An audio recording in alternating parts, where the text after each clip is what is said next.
इस वीडियो में हम आपके लिए पुत्रदा एकादशी की व्रत कथा लेकर आए हैं। द्वापर युग में एक बार महाराज युधिष्ठिर ने श्री कृष्ण से पूछा, केशव कृपा करके यह बताइए कि श्रावण एकादशी का क्या नाम है, उसकी क्या विधि है और उस दिन किस देवता की पूजा होती है। तब भगवान श्री कृष्ण बोले, हे धर्मराज, आपका प्रश्न बहुत उत्तम है। श्रावण एकादशी का नाम पुत्रदा एकादशी है। यह सभी पापों को हरने वाली है। इसमें समस्त मनोकामनाएं तथा सिद्धियों के दाता नारायण भगवान की पूजा होती है। इस समस्त संसार में पुत्रदा एकादशी के समान दूसरा कोई व्रत नहीं है। पुत्रदा का अर्थ है पुत्र देने वाली, अर्थात यह व्रत निसंतान लोगों को संतान प्रदान करने वाला है। हे राजन, अब मैं आपको पुत्रदा एकादशी के महत्व से जुड़ी एक कथा सुनाता हूँ। ध्यान पूर्वक सुने। एक समय भद्रावती नामक नगरी में सुकेतुमान नामक राजा राज्य करता था। उसकी पत्नी का नाम शव्या था। राजा के पास धन, वैभव, राज्य आदि किसी प्रकार की कोई कमी नहीं थी, परंतु उसके कोई संतान नहीं थी। इस कारण राजा और उसकी पत्नी दोनों चिंतित रहते थे। राजा यह सोचकर चिंतित रहते थे कि हमारे लिए पिंडदान कौन करेगा। बिना पुत्र के पितरों और देवताओं का ऋण मैं कैसे चुकाऊंगा। अवश्य ही मैंने पिछले जन्म में कोई बुरे कर्म किए होंगे, इसलिए मेरे पुत्र नहीं है। राजा को इस प्रकार चिंता में डूबा देख रानी शव्या भी हर समय चिंतित रहती थी।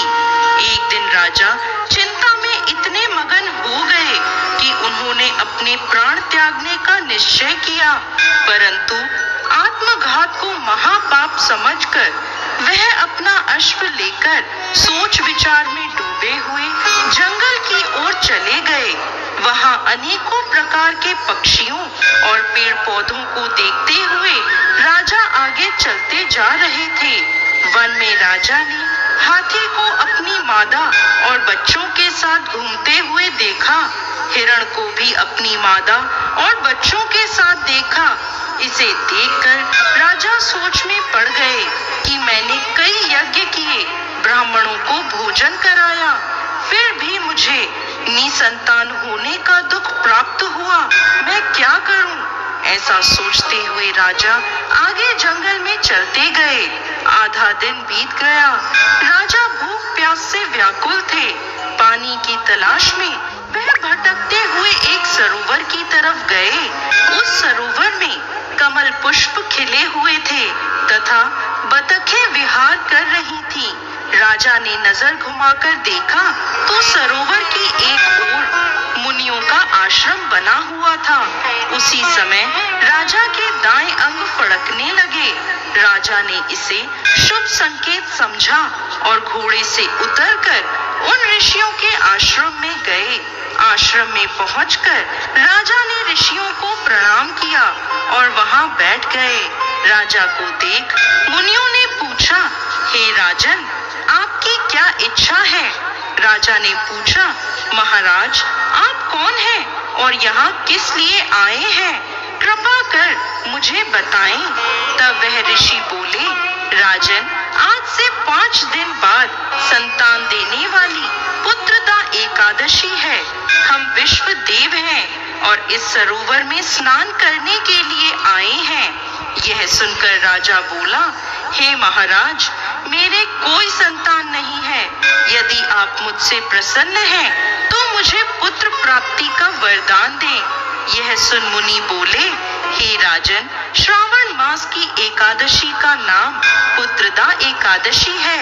यह निसंतान को संतान प्रदान करती है। आप अवश्य पुत्रदा एकादशी का व्रत करें और भगवान की कृपा से आपको पुत्र रत्न की प्राप्ति होगी।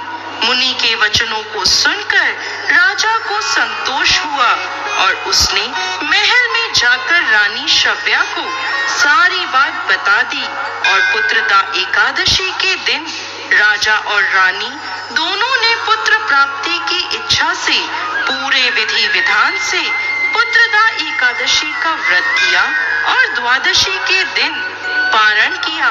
कुछ दिनों बाद रानी शव्या ने गर्भ धारण किया।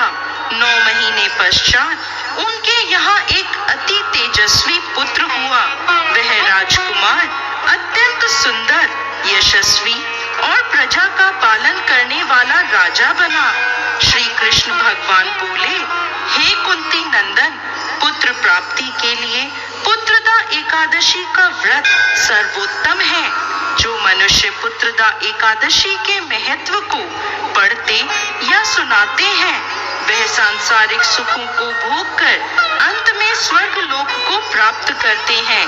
पुत्रदा एकादशी का व्रत करने वाले व्यक्ति को सुबह जल्दी उठकर स्नान आदि से निवृत्त होकर संतान प्राप्ति के लिए पति पत्नी दोनों को स्नान के पश्चात पूरे विधि विधान से श्री हरि नारायण की पूजा करनी चाहिए। इसके साथ पुत्रदा एकादशी की कथा सुननी चाहिए और आरती करनी चाहिए। हे भगवान नारायण, इस कथा को कहते, सुनते और हुंकार भरते सब पर कृपा करिए, सबकी मनोकामना पूर्ण करिए।